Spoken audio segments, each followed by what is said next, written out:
Shalom saudara-saudara yang dikasihi oleh Tuhan. Dukungan dan teguran.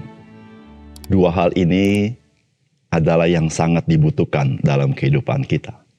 Tentu saudara, kita pasti lebih nyaman menerima dukungan dari orang lain. Tetapi saudara jangan pernah menolak teguran orang lain.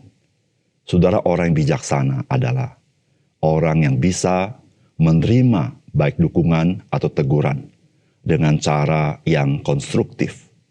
Disitulah cara Tuhan membangun kehidupan kita.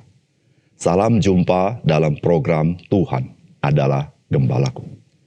Saudara, kita semua senang ketika ada orang memberikan pujian atau support terhadap diri kita atau apa yang akan kita kerjakan. Dan pasti banyak orang sangat senang dengan sesi-sesi motivasi yang banyak dilakukan di berbagai perusahaan atau instansi. Dan banyak di antara mereka merasa setelah mengikuti sesi tersebut mereka menjadi orang yang berbeda. Namun bagaimanakah terhadap orang-orang yang tidak mendukung akan apa yang akan kita kerjakan? Bahkan orang tersebut seringkali mungkin menegur atau mengkritik kita. Tentu pada umumnya kita lebih senang menjauhkan orang-orang demikian, bukan? Pertanyaannya adalah apakah hal ini termasuk sikap kita ketika kita mendengarkan khotbah firman Tuhan?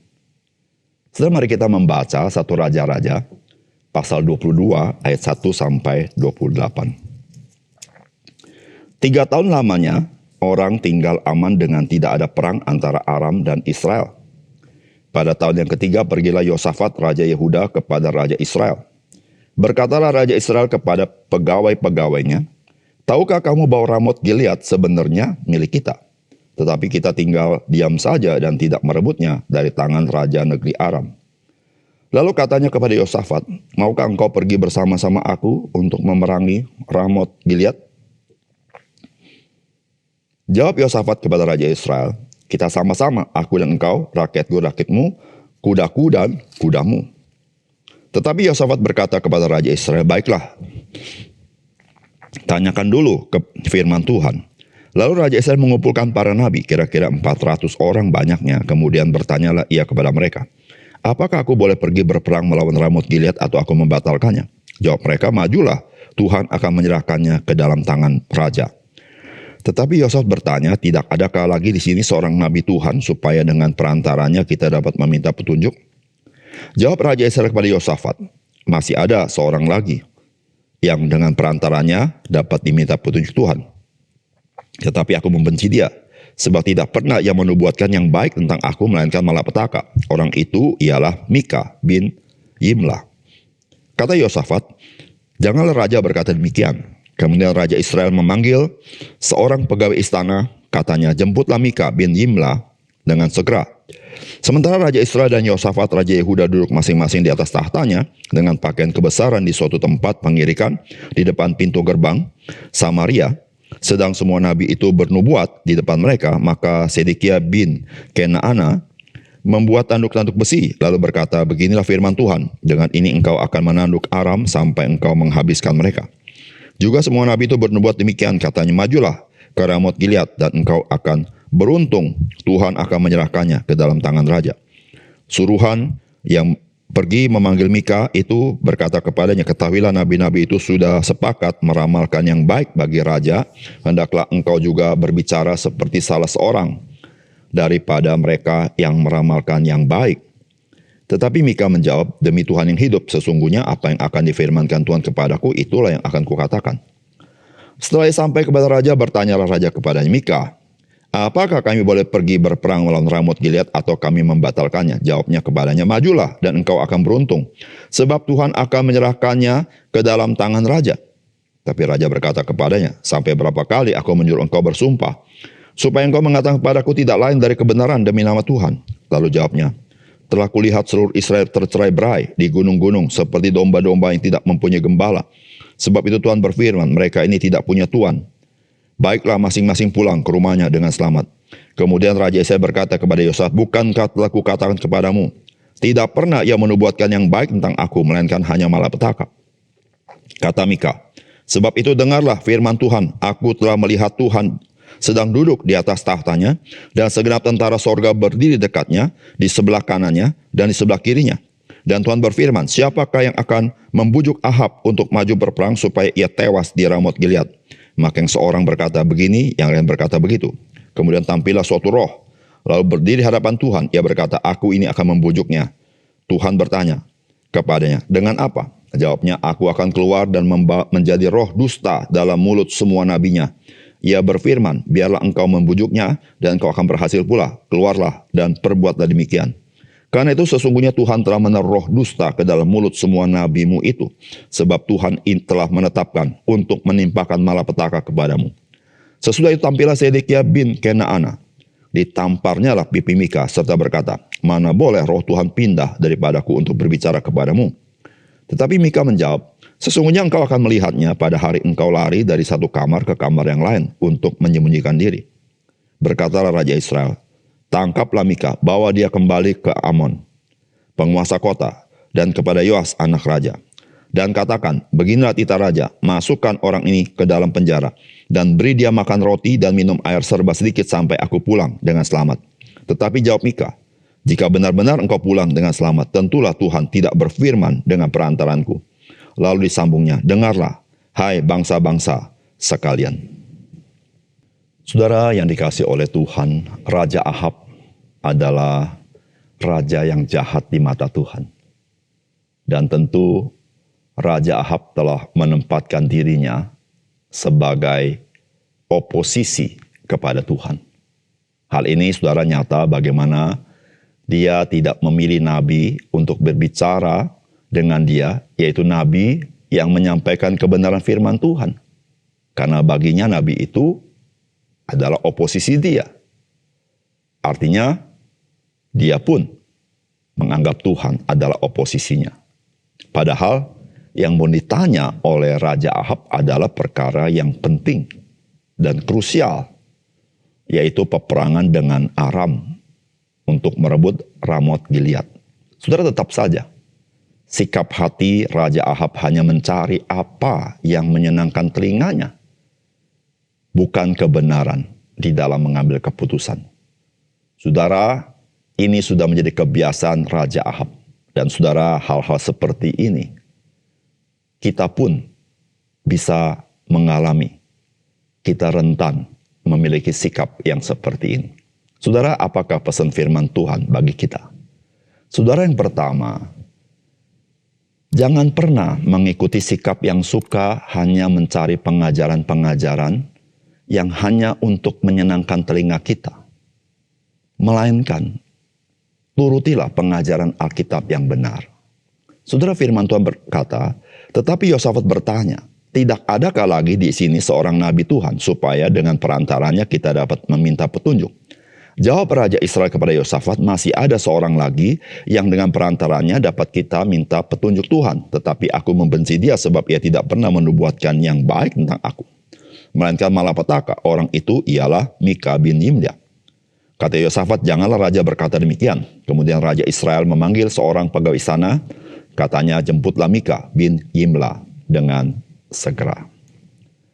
Saudara, Raja Ahab bisa mengumpulkan 400 nabi untuk dia minta petunjuk Tuhan.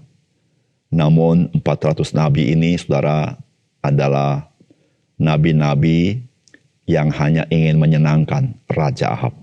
Memang tidak heran, saudara, Raja Ahab adalah penguasa negeri itu.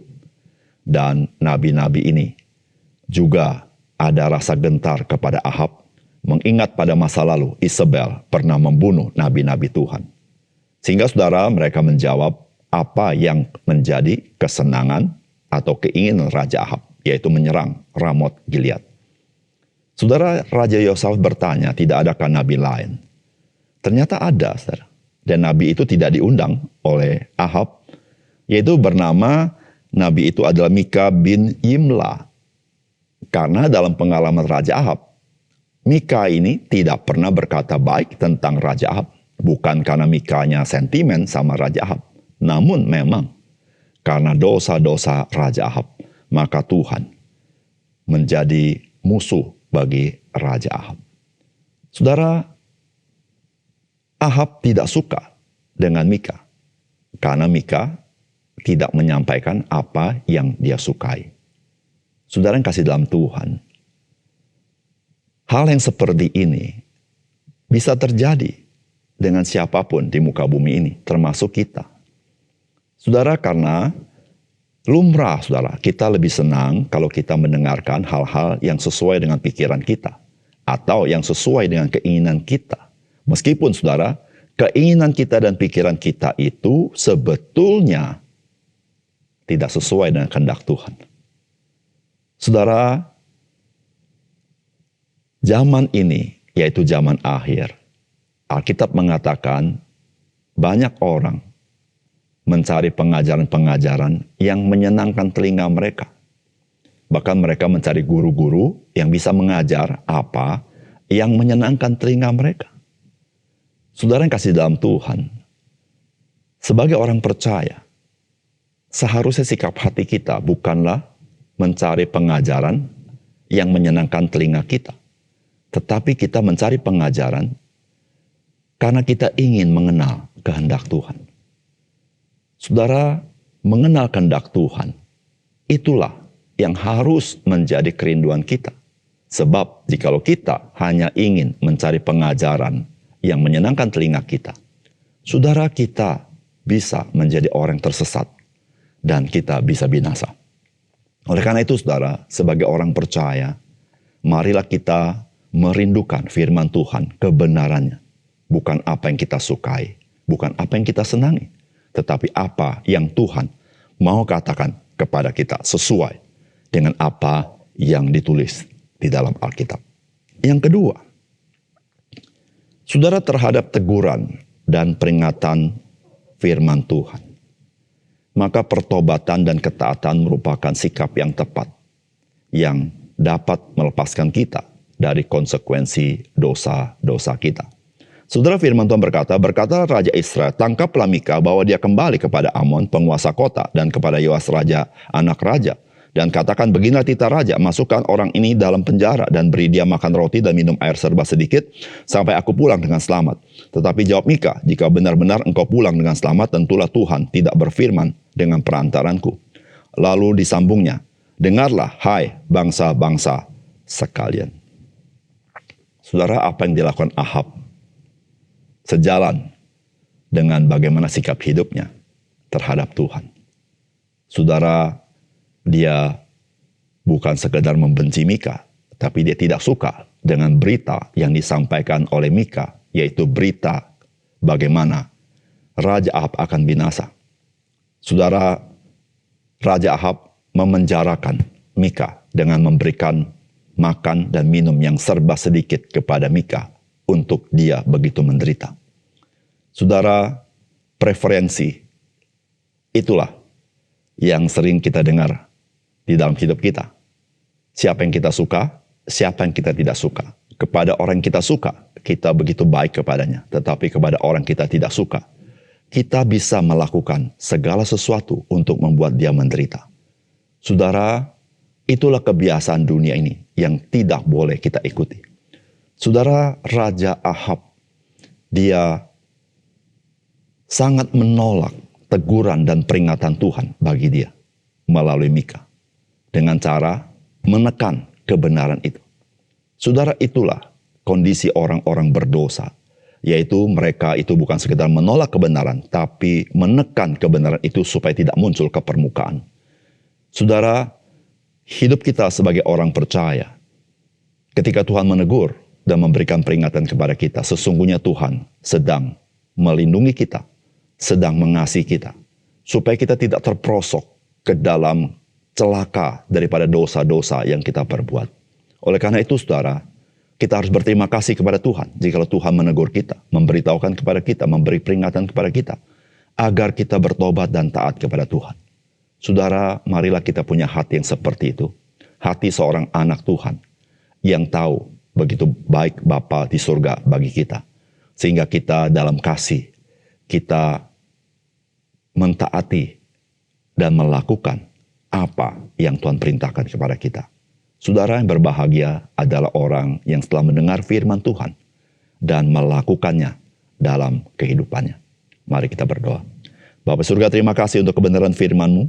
Biarlah renungan yang kami renungkan hari ini sungguh-sungguh dihidupi oleh kami, sehingga kami boleh menjadi orang-orang percaya yang tangguh di tengah-tengah zaman akhir, yang serong ini, yang bengkok ini. Tapi kami tetap menjadi orang-orang percaya yang berjalan mengikut Tuhan dan memiliki hati yang tunggal, yaitu hanya mengasihi Engkau dalam hidup kami dan menuruti apa yang Tuhan sampaikan kepada kami. Terima kasih Tuhan. Dalam nama Tuhan Yesus kami berdoa. Amin.